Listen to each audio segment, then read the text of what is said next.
बांग्लादेश में परसों हिंदू को जिंदा सड़क पे जलाया, चौराहे पर, बांग्लादेश में। क्यों जलाया? क्योंकि वो हिंदू था। यदि तुम आज नहीं जगे, तुम भी भारत में जलाए जाओगे।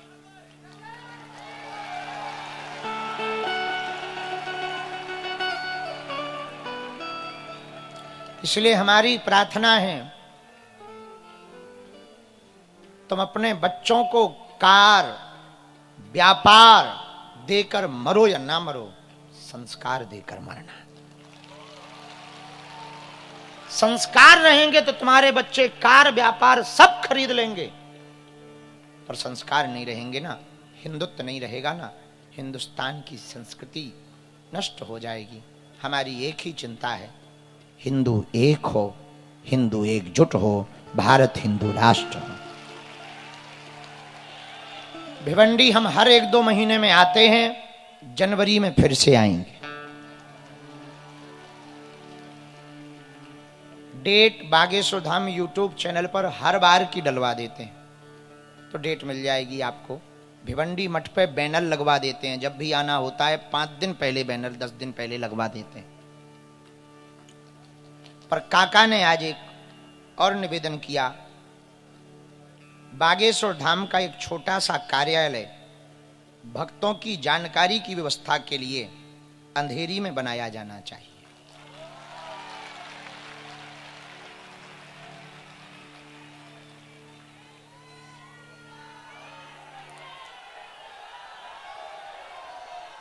हमारे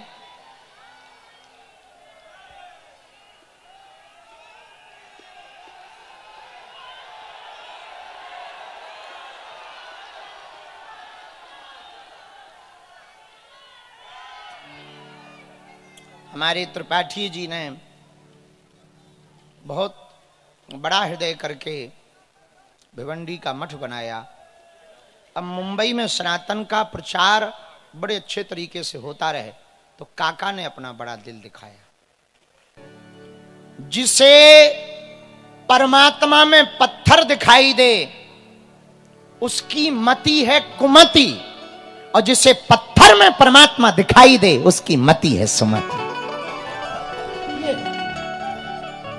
तो कुमति क्या है? कुमति सुमति सबके उड़ रहे हैं। अच्छा, ये दोनों तुलसीदास जी बहुत चतुर हैं, इसलिए वे लिख रहे, बोले दोनों सबके अंदर हैं, पर जब तुम्हें भगवान पर संदेह उत्पन्न हो तो समझ जाना कुमति आगे हो गई है, लेकिन भगवान पर जब प्रेम और भक्ति उमड़ने लगे तब समझना सुमति तुम्हारे आगे हो गई। लेकिन हैं दोनों, इसलिए घमंड नहीं आवे। तुलसीदास जी ने बता दिया कि घमंड में मत रहना, दोनों ही अंदर हैं, दोनों ही अंदर हैं, घमंड में मत। पर लेकिन कोई कहे महाराज हमारी तो मति खराब। अच्छा, मति भी कई लोगों की खराब हो ही जाती है, कई लोगों की मति श्रीमती के बाद खराब हो जाती है।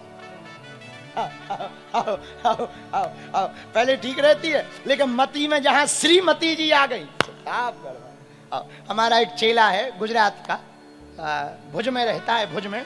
तो जब तक शादी नहीं हुई थी तब तक हर महीने में 10-10 दिन आता था। जब से शादी हो गई 3-3 साल नहीं आता, साल भर नहीं। तो हमने एक बार लॉकडाउन में फोन ठोका, हमने कहा हेलो तुम्हें केम छो, मजा में छे। तो हमने कहा भाई एक बात बताओ, तो तुम आए क्यों नहीं हो, इतने दिन हो गए हो, हम तुमको, अच्छा वो बहुत हिंदुत्व के लिए बोलता था। हमने कहा बेटा हम तुमको बब्बर शेर मानते थे, शेर, और तुम आए नहीं जब से शादी हो गई। बोले गुरुजी अब शेर पे दुर्गा सवार हो गई। हमने कहा तो ठीक है, भगवान की कृपा बनी रहे। तो हनुमान जी महाराज, धन्य श्री वीर बजरंग बली के बारे में गोस्वामी तुलसीदास जी लिख रहे, कुमति निवार सुमति के, यदि मति कुमति हो जाए तो हनुमान जी ठीक कर देते। ये हनुमान जी के अंदर लक्षण है, कुमति निवार सुमति के संग। अच्छा, कुमति होगी तो क्या होगा और सुमति होगी तो क्या होगा? सुनो, इसका उत्तर सुंदरकांड में, जहां सुमति तहां संपत्ति नाना,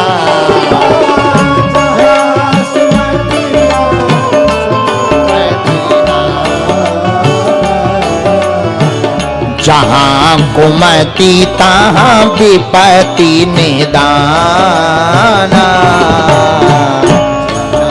कुमति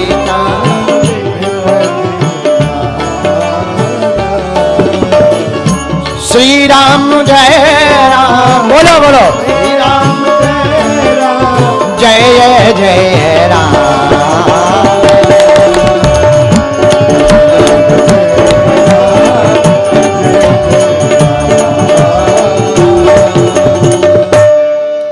सुमति रहेगी तो संपत्ति रहेगी, सुख रहेगा, और यदि कुमति रहेगी तो लड़ाई होगी और कलेश रहेगा।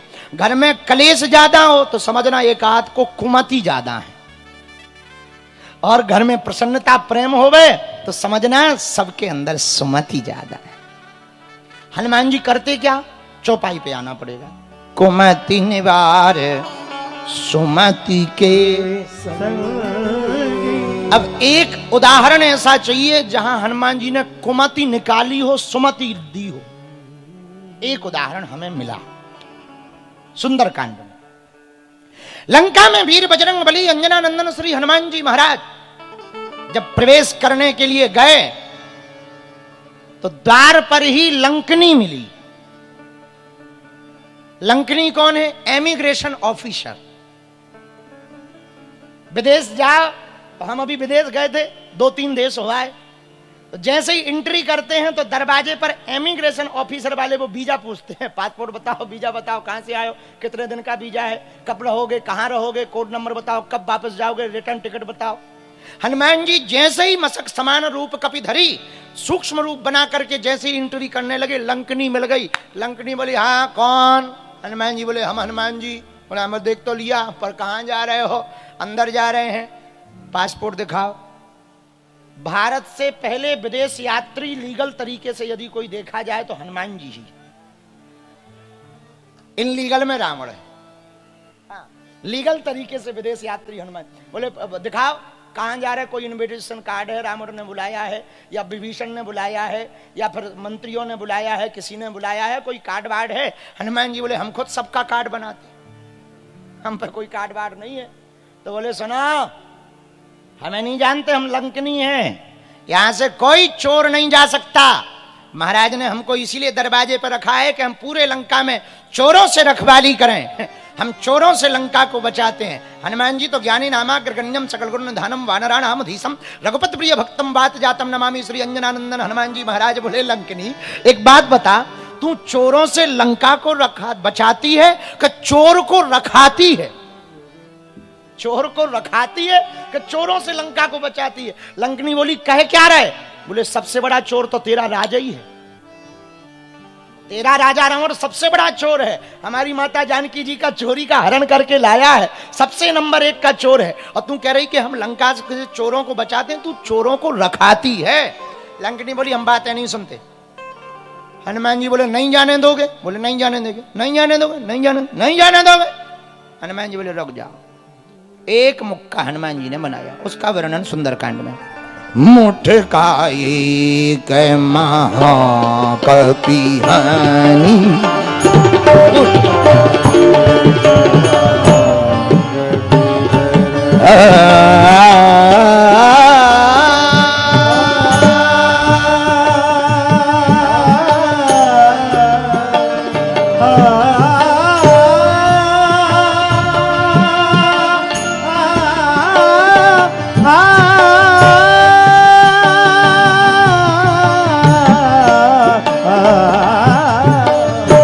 मुठ का एक महाकपिहानी,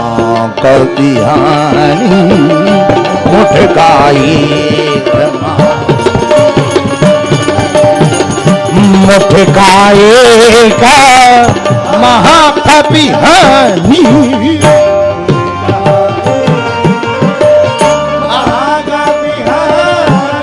रुधिर बमत धरती डनमनी, रुधिर बमत धरती डनमनी, धरती डनमनी, रुधिर बमत धरती डनमनी, रुधिर बमत धरती डनमनी, रुधिर बमत धरती डनमनी। मुठ का एक महाकवि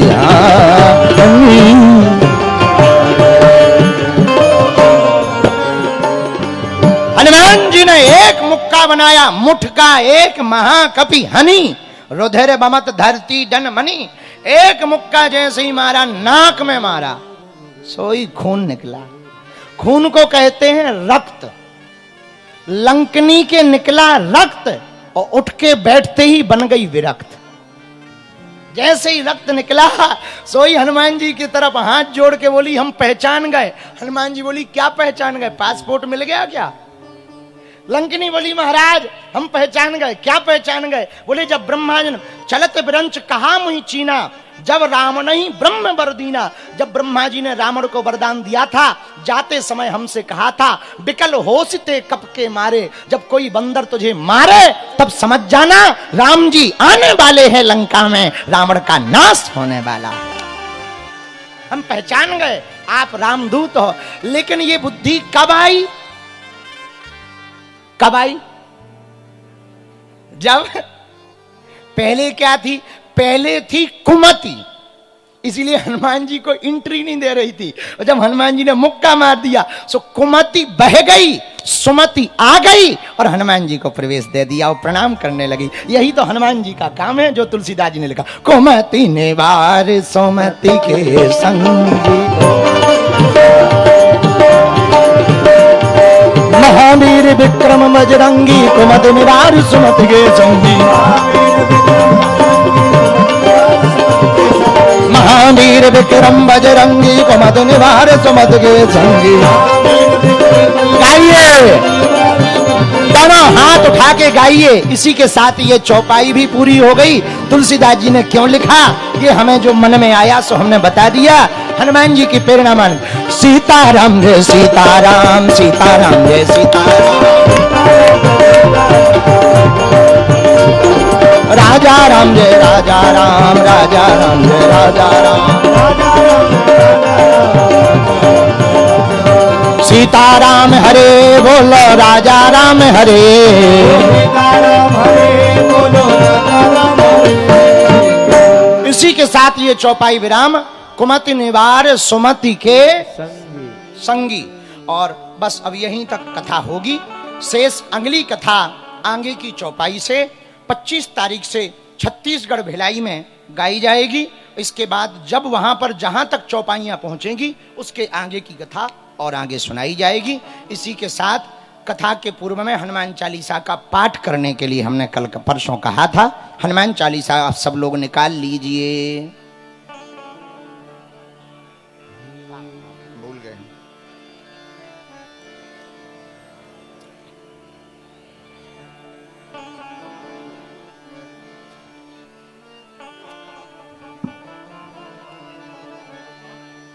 कल एक बहुत सज्जन, अभी खड़े ना हो, बैठ जाओ, हनुमान चालीसा गा लो फिर चले जाना, बैठ जाओ, थोड़ा माइक ठीक कर दो। कल एक बहुत अच्छे सज्जन आए थे, हम उनके बारे में कल जाते जाते बोल नहीं पाए क्योंकि कथा पूरी हो गई थी। हमारे एक बहुत प्रिय शिष्य आदित्य पारीक जी, जो वास्तु के लिए जाने जाते हैं, उन्होंने एक बड़ा नवाचार किया एपी एस्ट्रो के माध्यम से, जिसके लिए हम आशीर्वाद देने के लिए उनके यहाँ गए थे।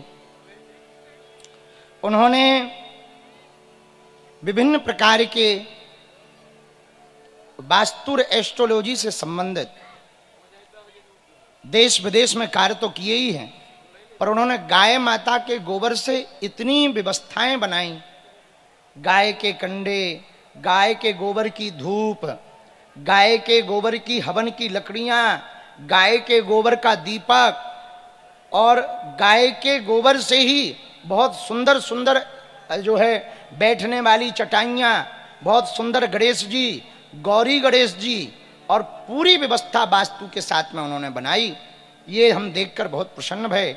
इस बात से यदि पूरे भारत में यदि प्रत्येक गौशालाओं से ऐसा काम होने लगेगा तो गौ माता सुरक्षित भी होगी, गौ माता का संवर्धन भी होगा। हम लोगों को ऐसे कार्यों के प्रति बहुत समर्पण भाव के साथ में सहयोग करना चाहिए। हम श्री आदित्य पारीक जी को उनकी वास्तुकला के लिए बहुत आशीर्वाद दे रहे हैं। वो देश विदेश में इसी प्रकार से कार्य करते रहें एपी एस्ट्रो के माध्यम से। एक बात और हमको किसी ने सूचना भेजी है, इस पर हम व्यापक रूप से तो बाद में कह पाएंगे, आज हम एक बात कह देते हैं। अरावली की पहाड़ियों को बचाने के लिए बहुत से लोगों ने अभियान छेड़ रखा है। हमारी प्रार्थना है भारत का एक्यूआई कहते हैं, दिल्ली का, मुंबई का 300-300 400-400 पार कर जाता है। श्वास लेने की बड़ी दिक्कत होती है और ये दिक्कत तभी दूर हो सकती जब जल, जंगल और जमीन को बचाया जाएगा। इसलिए पर्यावरण के प्रति हम सब लोगों से निवेदन करेंगे, एक वृक्ष 100 पुत्र समान है। अपने जीवन में एक एक वृक्ष सबको लगाना चाहिए और उनकी रक्षा करनी चाहिए, क्योंकि एक वृक्ष कई पीढ़ियों तक के लिए, कई बार यदि पीपल का, बरगद का एक वृक्ष आप लगाओ ना, तो तुम्हारी कम से कम 2 पीढ़ियों के लिए ऑक्सीजन की व्यवस्था करता है। तो हमारे एक संत बहुत अच्छी बात कहते थे, एक वृक्ष 100 पुत्र समान। तो अरावली पहाड़ियों को बचाने के लिए जो संकल्प छेड़ रखा, हम व्यासपीठ से प्रार्थना करेंगे भारत के राजसत्ता में बैठे लोगों की दृष्टि उस पर पड़े, जगह जगह अवैध उत्खनन रोके जाएं और वृक्षारोपण बहुत मात्रा में करवाया जाए। और प्रत्येक भारतीय से भी हम कहेंगे, आप भी भारतीय होने का कर्तव्य निभाएं, एक एक वृक्ष अवश्य लगावें।